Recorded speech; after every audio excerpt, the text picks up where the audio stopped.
Hey guys, it's Adam here from F150LEDs.com. Today we have our Ranger here in the shop and we're going to be showing you how to switch out those old, dim and dingy yellow fog lights for our MK5 LED fog light kit. This kit is extremely bright. Let's go ahead and jump into the install right now. Alright, so the bulb is located right under the bumper and we're on the driver's side here. You're just going to want to reach up and give the bulb a counterclockwise turn, and then there's a push tab on the socket that you'll press in and the bulb will snap right out.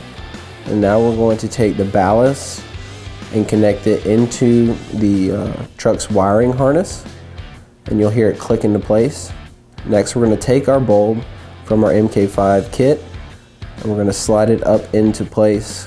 Just line it up into the hole and we'll give it a clockwise turn to lock it into place. Now this is a very tight space, so please be very patient as you're working through this install.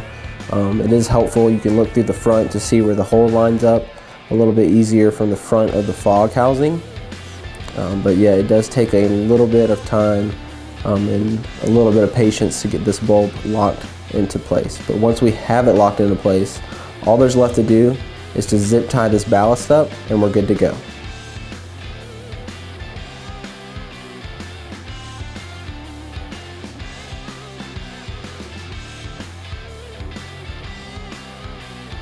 Okay, so that's all there is to installing our MK5 LED fog light kit on your Ford Ranger truck. This kit's gonna add a lot of light as you're driving at night, which will help you and your families be a whole lot safer. You can check this kit out along with all of our other amazing LED products for your Ford truck at F150LEDs.com. We truly appreciate your support and we look forward to seeing you there. Thanks guys.